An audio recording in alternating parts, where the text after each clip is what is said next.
2019년 또 한 번 북한 핵도발. 북한 핵도발. 장장거리 전략탄도 로켓 지엄 발사 상공. 아니 이제 평화 국면이 왔는데 사실 뭐 또 갑자기 핵도발이라니 저는 이게 좀 이해가 되지 않는데 어떤 거가 있는지 좀 설명 부탁드릴게요.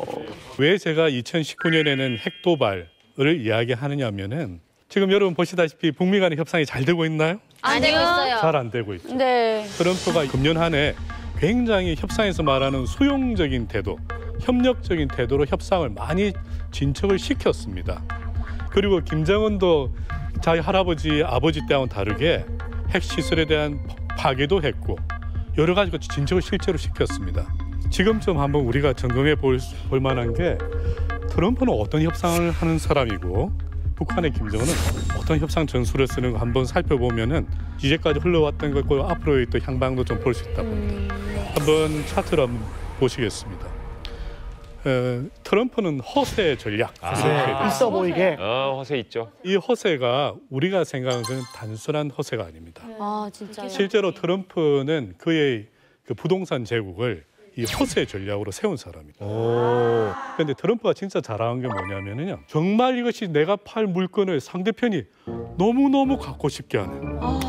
이것 안 사면 못 배기게 하는. 이것만 사면 대박이 터질 것 같은 그런 느낌을 싹 심어줍니다. 그리고는 두바이로 파는 겁니다. 그래서 트럼프가 싱가포르 협상할 때 어땠습니까? 싱가포르 협상 한다 해놓고는 안 한다고 했습니다. 그런데 트럼프는 그때 너무너무 절실했어요. 왜냐하면 11월 6일 중간선거 때 자신을 구하고 미국의 공화당을 구할 유일한 카드가 사실은 싱가포르 회담에서 북한으로 비핵화선을 받아내는 것이죠. 그렇죠. 그래서 폼페이오가 열심히 평양에 갔습니다. 그리고 보고를 했습니다. 김정은은 싱가포르 선언에 비핵화 선언을 할 용의가 있다. 그것 때문에 간 겁니다. 그것 때문에. 그래서 실제로 싱가포르 회담 처음에 트럼프는 너무 좋아했습니다. 전 세계 언론을 다 불렀어요. 이제 봐라. 내가 저 힘든 김정은을 상대로 비핵화선을 받아내는 걸 바랬는데 결과는 어땠습니까? 안 됐어. 비핵화가 없었어요. 그러니까. 없었어요. 그렇죠. 왜 그랬냐? 바로 김정은의 교란 작전에 말린 거예요. 대단하다. 김정은 진짜 대단하네. 제대로 맞았구나. 리액션 오늘 너무 좋은데 다들. 왜 그래 나도? 아니 들어보니까 너무 재밌어요. 나도 처음이야 저런 너무 리액션은. 재밌어 진짜로. 머리에 쏙쏙 들어오는 것 같아 진짜. 김정은이. 김정은이 어떻게 해요? 김정은이 소비에트 공산주의 협상을 하는데 공산주의 협상은 사실은 정해져 있습니다. 순서가. 공산주의자는 언제 협상하느냐. 자기가 약할 때. 실제로 격돌했을 때 이길 수 없을 때만 협상을 합니다. 그렇죠. 그러면 상대도 알거든요. 네. 그런데 협상 테이블을 끄집어내는 작업을 뭐 하냐? 네가 원하는 걸 줄게. 네가 원하는 걸 줄게. 내가 비핵화할게. 너 지금 정치적 궁지에 몰리는 거 내가 살려줄게. 그러니까 트럼프가 이때다 하고 온 겁니다. 그리고 또 미국하고 북한의 협상의 프로세스가 다른 게 미국은 실무 협상을 통해서 일찌감치 주고받기를 어느 정도 하고 옵니다. 그러니까 김정은이가 싱가포르에 온다고 했을 때는 이전에 트럼프가 줄 수 있는 선물을 일부 준 겁니다. 이미 챙긴 겁니다. 그리고 와서 뭐 하냐면은 말을 바꾸기라는 거예요. 말 바꾸면 맞는구나. 이미 챙겼으니까. 그래서 교란 작전입니다.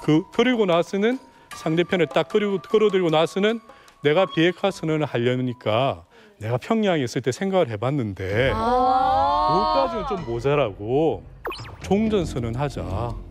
여러분 종전선언이 단순히 대한민국이 전시 상황이 아니다, 휴전 상황이 아니다가 아닙니다. 종전선언은 미국이 북한을 외교적으로 인정해 주는 겁니다. 그렇죠. 그렇다면 그동안에 있었던 무력 압박이라든가 경제적 외교적 압박을 한순간에 해제할 수 있는 게 종전선언. 이게 불씨가 되는 겁니다. 그걸 요구를 한 겁니다. 그럼 비핵화 하나 놓고 두 개, 세 개를 요구하는 거예요? 그런데 그걸 받아들일 수가 없어요. 트럼프가 결정을 하려면요. 의회의 승인을 받아야 됩니다. 그렇기 때문에 이것이 쉽지 않았죠. 그래서 트럼프는 허세 전략 써서 북한을 압박하고 싱가포르에서 비핵화 선언을 당기려고 들어왔는데 그것이 김정은의 교란 작전에 말려서 비핵화는 한마디도 없어지고 종전선언이란 덤탱이만 쏘고 돌아갔더니 이것을 더 이상 묵시하지 못했다는 게 미국 조야입니다. 지금 당장 민주당에서 그러지 않습니까? 김정은 만나지 말아라는 거 아닙니까? 그리고 확실하게 비핵화를 하지 않으면은 협상 테이블에 나가지 말라는 거예요. 그렇지. 트럼프가 나오고 싶어도 못 나오는 형국입니다. 되게 안타까운 상황이네요. 네. 그리고 미국 세계 최강국의 트럼프 대통령과 북한의 김정은이 대등한 관계를 협상하게 됐다는 건 무엇 때문일까요? 핵 때문입니다. 그런데 지금 휴미 균형이 좀 떨어졌어요. 협상이라는 것이 사실은 어린아이 가위바위보와 상당히 비슷합니다. 상대가 가위를 낼 것 같으면은 주먹을 내야 되고 주먹을 낼 것 같으면 볼을 내는 겁니다. 이 협상도 사실은 비슷합니다. 그래서 상대편이 나를 약화시키면은 그 약화된 협상력을 복원하기 위해서 상대편이 가장 두려워하는 이슈를 다시 올립니다. 그럼 핵이네. 네, 그게 도발입니다. 그런데 북한이 할 수 있는 도발은 핵도발밖에 없습니다. 그렇지. 그렇다고 해서 핵미사일 쏘는 건 아니고요. 이게 이제 어떻게 하냐면 정말 할 것처럼 위협을 주는 걸 말합니다. 그 예를 들면은 풍계리 핵실험장이 부셔졌는데 어떻게 할 거냐면 뭐 우리 핵실험장 다시 만들 수 있다. 복원하고 있다거나 또는 우리가 6차가 아니라 7차, 8차 핵실험도 계획하고 있다거나 이때는 미국의 전역에 하나가 아니라 여러 개를 쏠 수 있다거나 해서 트럼프를 공략하는 게 아니라 미국 국민을 공략하는 우리가 그래서 그걸 테러라고 합니다. 테러가 딴 말이 아니라 공포감을 조성하는 겁니다. 예.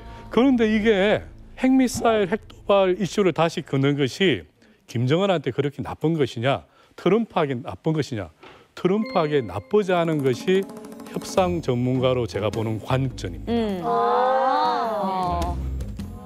왜요? 왜냐하면 궁금하죠? 네. 돈 내고 들으세요. 아, 협상이군요. 여기서 협상이구나. 그러니까 오히려 우리가 언뜻 보기에는 북한이 핵도발을 하면은 저것이 북미 협상을 깨는 것이다 네. 라고 보는데 협상 역학적으로는 반대로 이루어집니다. 왜냐하면 북미 협상을 그래도 잘 진행했던 사람이 누굽니까? 트럼프입니다. 네, 결국 김정은의 핵도발은 트럼프로 하여금 다시 북미 협상에 적극적으로 나오게 할 수 있고 오히려 민주당이나 국내 여론으로 당신이 나와서 한번 제대로 협상해서 이번에 정말 비핵화를 이루세요라는 지지를 얻어낼 수 있기 때문에 사실은 두 사람은 동상이몽이 아니라 동상동몽을 하고 있습니다.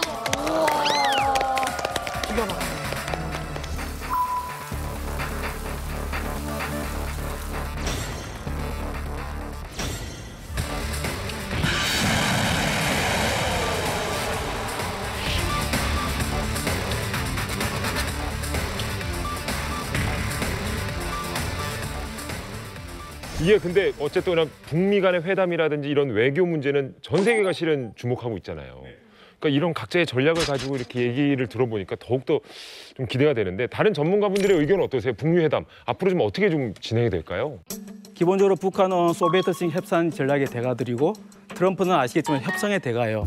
그러니까 두 명의 세계 최강의 지금 협상 대가들이 모여서 지금 서로 삿바싸움을 하고 있는데 그렇다고 이 두 사람 다들 그 기본적으로 협상의 기본 목표들이 있기 때문에 이 판을 깨지는 않아요. 네. 다만 서로 어떻게 협박을 하고 얼르고 달래면서 계속 삿바싸움을 하고 밀고 당기다가 결국에는 거의 뭐 막판까지 갔다가 막판에 타기를 하지 않을까. 순탄하진 않지만 예, 뒤돌아가진 않을 거다. 네. 예, 그러니까 북한의 딜레마가 있는데요. 단계적 보상을 요구하고 있는데 이 단계적 보상이라는 것은 북한 내부의 문제하고도 연관되어 있습니다. 이 내부의 문제는 뭐냐면 지금 북한의 군부나 또 북한의 이런 엘리트 계층들이 자 지금까지 우리가 수십 년 동안 목숨 걸고 모든 국민들을 희생시키면서 핵을 개발했는데 이거를 단계적 보상도 없이 그냥 준다. 이거는 김정은도 물론 그거 안 되겠지만 많은 북한의 인민들이 열받는 거죠. 그렇죠. 그래서 단계적인 보상 요구에 대해서 트럼프가 좀 어느 정도 도와주면 좀 할 수도 있어요.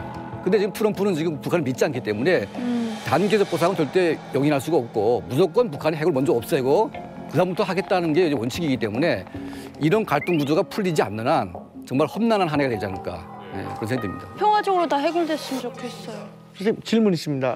그 실제로 그럼 북한의 협상력을 좀 봤을 때 그 김일성, 김정일 부자와 좀 김정은은 다른 모습의 협상력일까요? 아니면 좀 더 잘한다던가 못한다던가?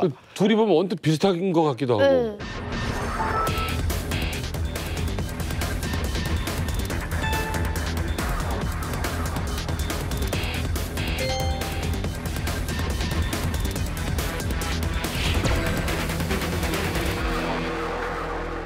비슷한 건 맞습니다.